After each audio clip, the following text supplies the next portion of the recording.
শিশু কিশোরদের মাঝে ইংরেজি ভাষা শিক্ষা সহজ ও সাবলীল করতে নওগাঁয় অনুষ্ঠিত হলো এক ব্যতিক্রমী বিতর্ক প্রতিযোগিতা। প্রতিযোগিতার বিষয় ছিল big city student have more advantage than small town student in today's world, অর্থাৎ বর্তমান বিশ্বে ছোট শহরের শিক্ষার্থীদের তুলনায় বড় শহরের শিক্ষার্থীরা বেশি সুযোগ সুবিধা পায়। দুই দলে ভাগ হয়ে প্রতিযোগী কিশোর কিশোরীরা তুলে ধরেন নিজেদের যুক্তি, বিশ্লেষণ ও মতামত।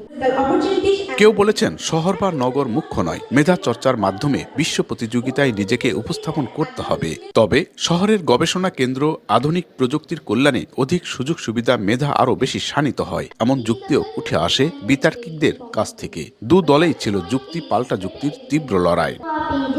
প্রতিযোগীদের উপস্থাপনা ছিল সাবলীল, যুক্তিসম্মত ও চিত্তাকর্ষক। প্রতিযোগিতার বিচারকের আসনে ছিলেন অভিজ্ঞ শিক্ষাবিদরা, যারা প্রতিটি দলের পারফরমেন্স খুঁটিয়ে খুঁটিয়ে মূল্যায়ন করেন। বিগ সিটিতে আসার জন্য সে অনেক ভালো পড়াশোনা পারবে বা সে আমার থেকে এগিয়ে, এমন ভাবার কিছু নেই, কারণ এটা ইন্টারনেটের যুগ, এটা এআই এর যুগ। এখন আমরা স্মল টাউনে থেকেই বিগ সিটির মতো অ্যাডভান্টেজ পেতে পারি। প্রোগ্রামটা অনেক ভালো ছিল এবং আমার কাছে অনেক মজাদার লেগেছে। Very good. By attending this competition, I hope that each competition will held be once a year every day and for 2 times. So this is very happy day for me.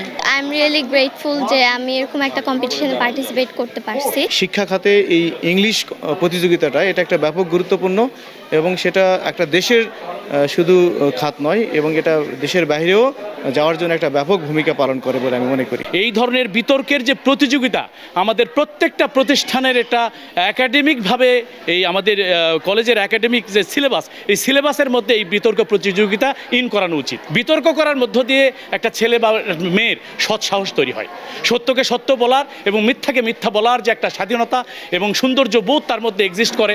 এটা বিতর্ক প্রতিযোগিতার মধ্য দিয়ে আমরা দেখেছি যে বিতর্ক যারা করে they are something different from others. যেন প্রত্যেকটা জায়গা থেকে it would be village or server of anything else, প্রত্যেকটা স্টুডেন্টস যেন তারা ইংরেজিতে কথা বলতে পারে, ফ্লুয়েন্টলি কথা বলতে পারে। আমি প্রতি 6 মাস পরপর এরকম কম্পিটিশনের আয়োজন করে থাকি, debate competition or English olympiad, যাতে করে তারা কনফিডেন্ট গেইন করতে পারে।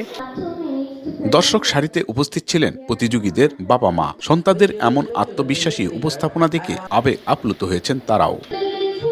অনুষ্ঠান শেষে বিজয়ী অংশগ্রহণকারী বিতার্কিকদের মাঝে পুরস্কার তুলে দেওয়া হয়। এমআর রকি, সময় সংবাদ, নওগাঁ।